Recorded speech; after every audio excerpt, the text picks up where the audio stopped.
jika menghadap, beliau sallallahu alaihi wasallam menghadap dengan sekujur tubuhnya, dan jika membelakangi, beliau membelakangi dengan sekujur tubuhnya. Ya, ini maknanya kalau ketemu orang, bukan cuma menoleh. Sebagai bentuk penghormatan, Nabi SAW kalau dipanggil, ya Rasulullah, beliau balik seluruh tubuhnya menghadap ke orang itu. Sebagai bentuk penghormatan. Ya, kalau tubuh saja harus menghadap, apalagi wajah. Ada orang kadang-kadang, walaupun anak kita ya, mungkin karena sebagai ibu, sebagai ayah, anak lagi ngomong, ibu, ayah, dia kenapa nak? Ambil lihat tembok. Kenapa nggak lihat ke dia? Lihat ke wajahnya. Kontak antara wajah dengan wajah pengaruhnya besar, ya. Tapi tentu di sini pada hal-hal yang dibolehkan ya. Jangan tarik ini, oh ini kan akhwat bertanya, saya lihat aja terus. Ya. Kan harus menghadap. Nggak boleh kalau yang haram. Tetapi yang dimaksud ini adalah yang dibolehkan, ada batasan syar'i. Ya. Tadi saya bilang antara orang tua sama anak, saudara sama saudaranya, sesama jenisnya, laki-laki sama laki, perempuan sama perempuan, maka itu bentuk penghormatan. Kontak mata, kita interaksi wajah dan tubuh kita menghadap ke dia, dia merasa, oh iya, apa yang dia sampaikan ini diperhatikan, ya. Seperti itulah. Termasuk dalam masalah ini teman-teman, kadang-kadang ada orang, mungkin memang karena dia belum faham, atau memang bagi dia itu masalah besar, tapi bagi kita masalah kecil. Dengarkan keluh kesahnya saudara kita muslim. Jadi kadang-kadang dia datang, saya mau nyampaikan begini. Seringkali di habis pengajian dia datang kepada saya, Ustaz, ada terjadi seperti ini. Lalu dia seperti masalah besar. Tapi begitu dia sampaikan, menurut saya sangat kecil masalah itu. Tapi saya tidak boleh menganggap remeh apa yang sedang dia bahasakan. Mungkin bagi dia itu sangat besar. Sehingga saya memberikan solusi dan dia mendapatkan inspirasi jawaban itu. Ya.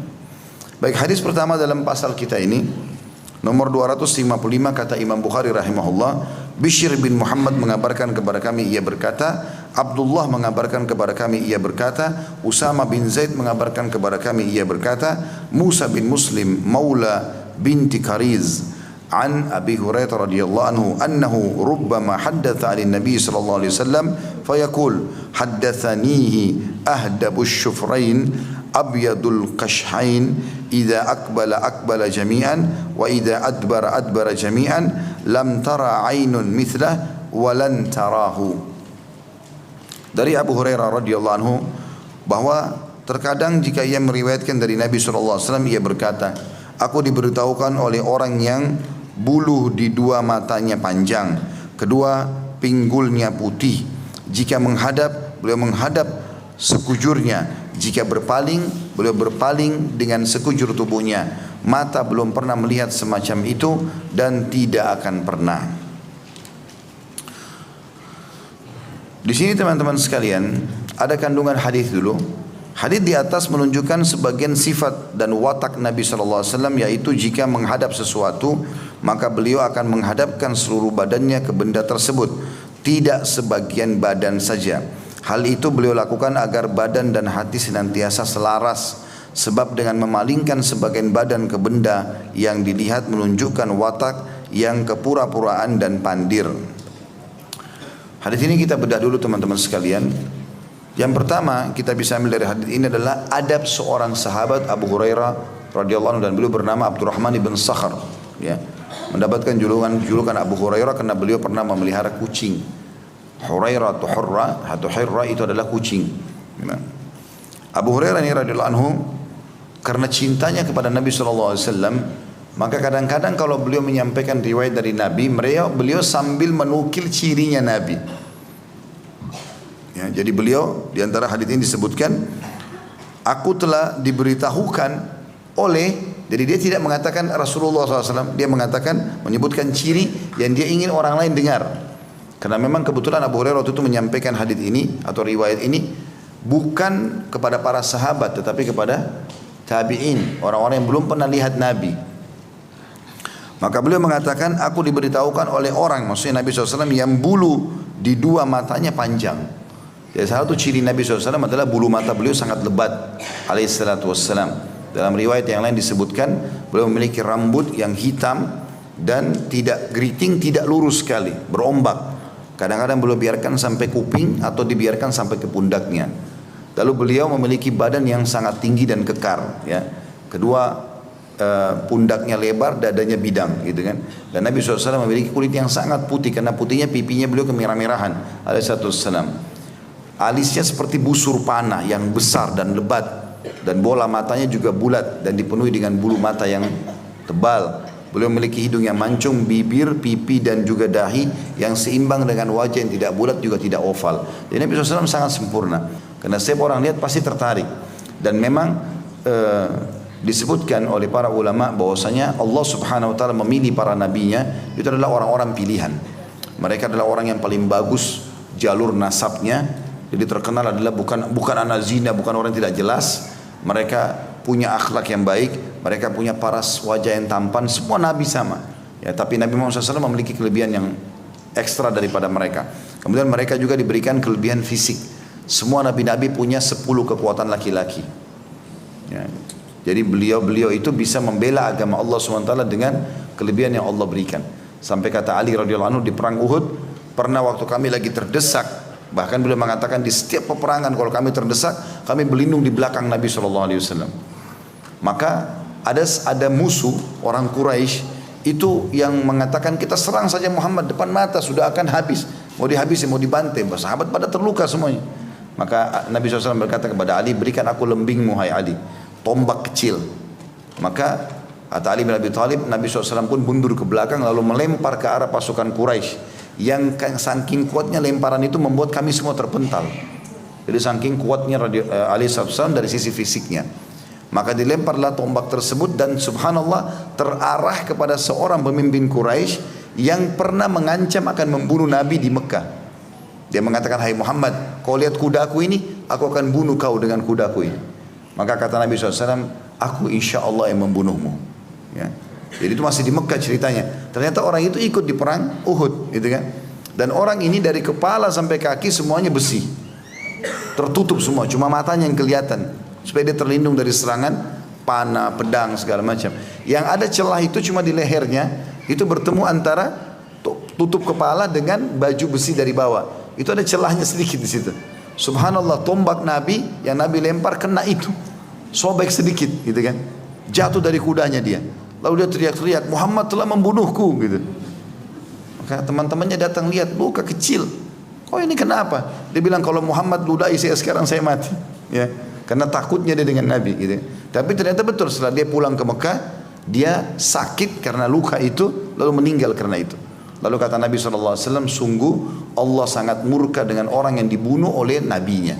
Jadi nabi-nabi itu jarang bunuh, bahkan bisa dikatakan tidak bunuh orang. Tapi kalau sampai beliau ini penyebab matinya seseorang, berarti orang itu sangat dimurkai sama Allah.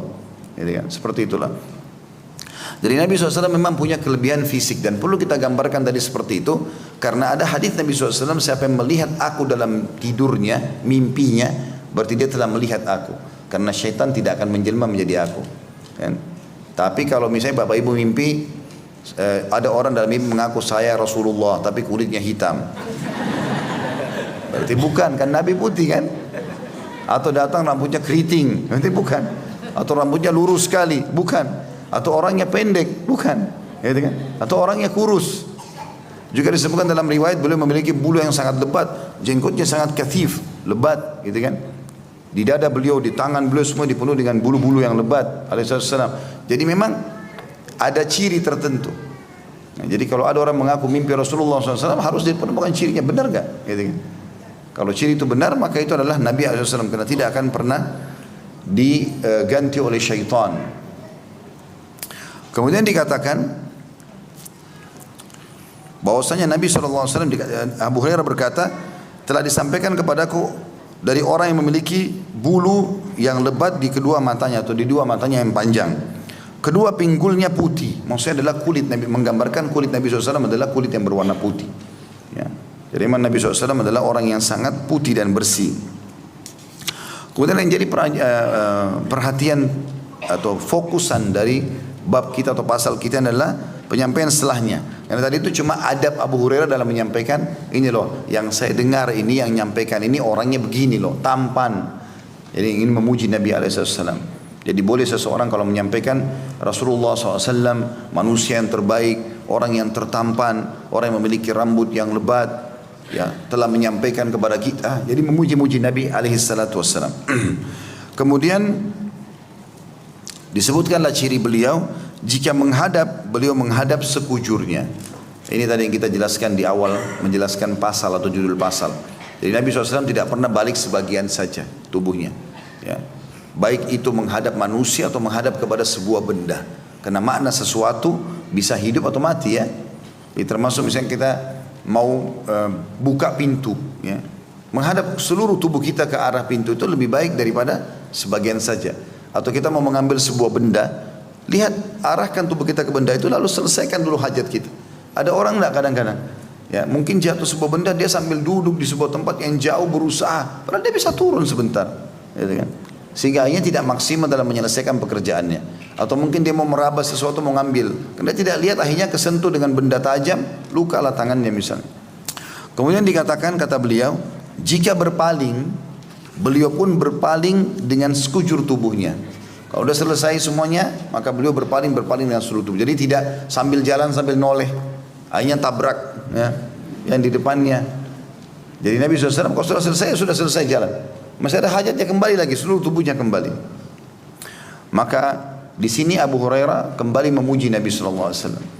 Beliau mengatakan semua tadi fisik itu dan sikap dan sifat yang baik itu, maka belum pernah mata melihat semacam itu.